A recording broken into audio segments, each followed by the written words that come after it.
We begin with breaking news at 11. A deadly accident closes down all the westbound lanes of the 91 freeway in Corona. Bill Thomas is live at Sky 2 over the scene. Bill?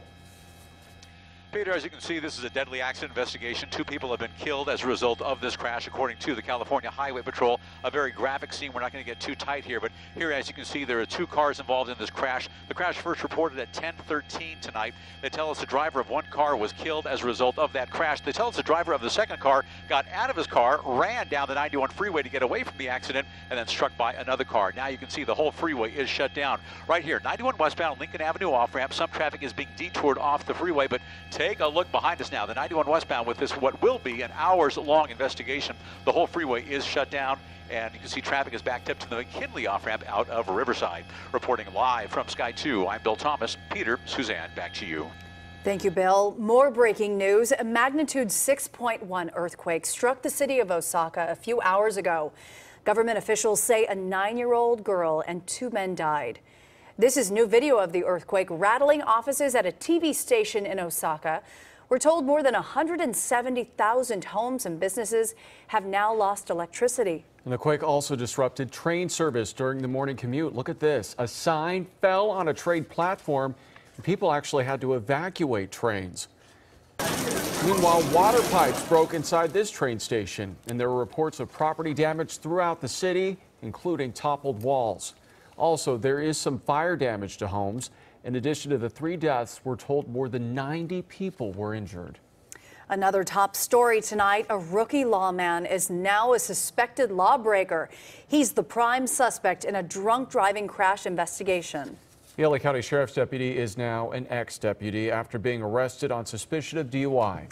CBS 2's Chris Holmstrom has reaction from victims whose cars were damaged or destroyed.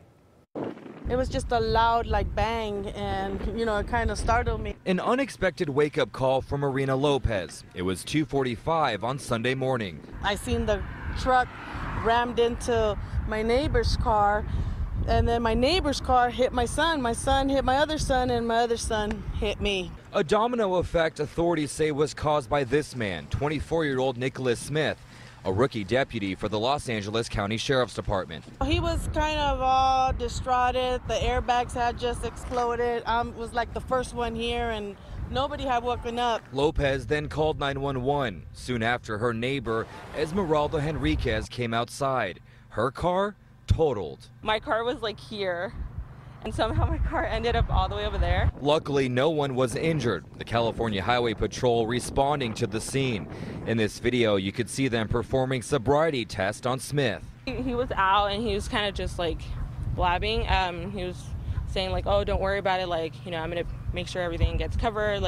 He was just saying things, but you can kind of tell he wasn't very coherent. After several tests, Smith was placed under arrest for suspicion of driving under the influence. I just feel really bad. Sheriff, no sheriff, he's still, a person, and I just wish we could just pray for him because we don't know what's going on with him. And the deputy was relieved from duty. He was only with the Los Angeles County Sheriff's Department for 6 months. Reporting from Palmdale, I'm Chris Holmstrom for CBS 2 News. Thank you, Chris. Developing news now. A truck is swallowed by a massive sinkhole after crashing into a hydrant, then knocking out power in parts of Downey. CBS 2's Crystal Cruz is live in Downey, where the mess put a damper on some Father's Day celebrations. Crystal. Hi, Peter. A whopper of a mess behind me. Crews are trying to repair 50 feet of pipe back there. They have the floodlights out. They'll be out here for several hours after a driver did a number on this street. It was difficult because today is Father's Day and we couldn't cook, we couldn't do a lot of stuff. So we used a lot of the camping supplies to start cooking for Father's Day. Oven-cooked meals for Dad squashed by a sinkhole that swallowed an SUV Saturday night in Downey. It just looked really, really surreal. Ground level, and then you just saw the hood of the car, the top of the car, and then that was it. According to the utility company, a driver hit an electric pole, sheared a fire hydrant, and caused a huge water main leak that eventually caved in and took part of a driveway with it. I came out here, I think about 3 a.m., right? I seen the car still sinking. It was getting even worse. You could only see one window, and that was the top window.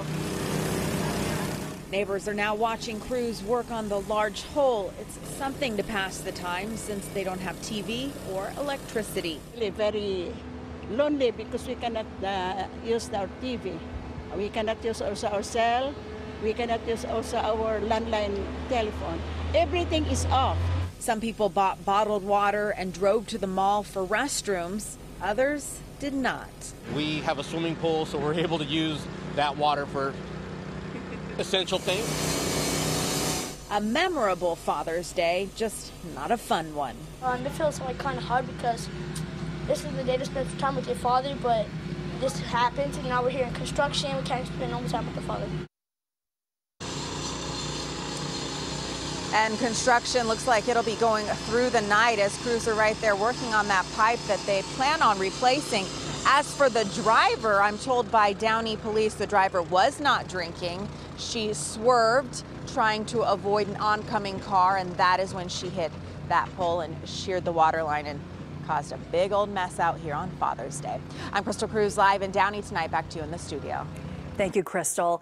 It's the hottest animated film in history, opening with a record $180 million this weekend. But tonight, a warning. Some scenes in Disney's Incredible 2 may make some people sick. CBS 2's Christy Fajardo is live in Santa Monica to explain. Christy? Yes, Suzanne, it started with moviegoers sharing warnings on social media. Now Disney Pixar is taking action, asking theaters like this one to put up a warning sign for people who have photosensitive conditions. Incredibles 2 might be the perfect first movie for little Luca Figueroa. It was really good. It was really cute. We waited a really long time to see that movie. But some say scenes like this one Screenslaver interrupts this program for an important announcement. Are affecting more than just the characters. People are tweeting the strobe effects the villain uses gave them nausea, or worse, triggered a seizure. So as a result, I walked out of the theater with a migraine. That's why blogger Veronica Lewis took to Twitter in a thread that's now gone viral, essentially asking Disney and Pixar to do as their character says. Time to make some wrong things right. She makes it clear she thinks the strobing lights are an integral part of the plot. She just wants viewers with photosensitive conditions to have a heads up and the movie to come with a warning. My goal when writing the thread was that if I even help one person not deal with effects of strobe lights from watching this movie, I would consider myself a success. It worked. Moviegoers at the AMC in Santa Monica and ArcLight in Sherman Oaks and theaters around the country are now greeted with signs like this. So the only surprises will be the plot twists. It was only the light that made the movie theater bright, but it didn't hurt my eyes. We saw the paper warning when we went into the theater, but I forgot about it. We reached out to Disney but did not hear back. In a letter to theater chains, however, the company said it was acting out of an abundance of caution. We should mention this is not the first time there's been concerns about flashing lights during cartoons. Back in the 90s, hundreds of children in Japan went to the hospital after watching a Pokemon episode. Back to you.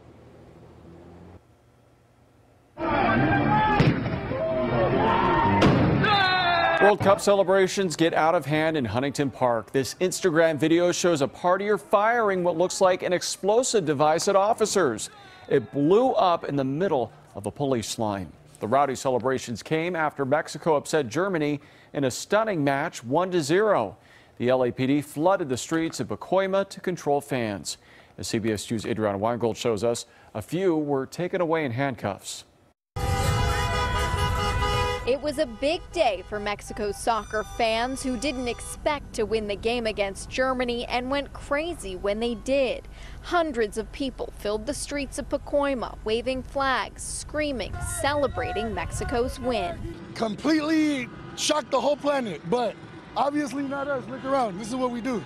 We just come here to celebrate, have some fun, and happens to be, it gets out of hand sometimes. And that's exactly what happened as foot traffic spilled into the roadway, with drivers ignoring speed limits and traffic laws, doing burnouts and getting dangerously close to the partiers on foot. If somebody loses control of their car and hits crowd or comes up on the sidewalk, this business is still open. That creates a major concern for us.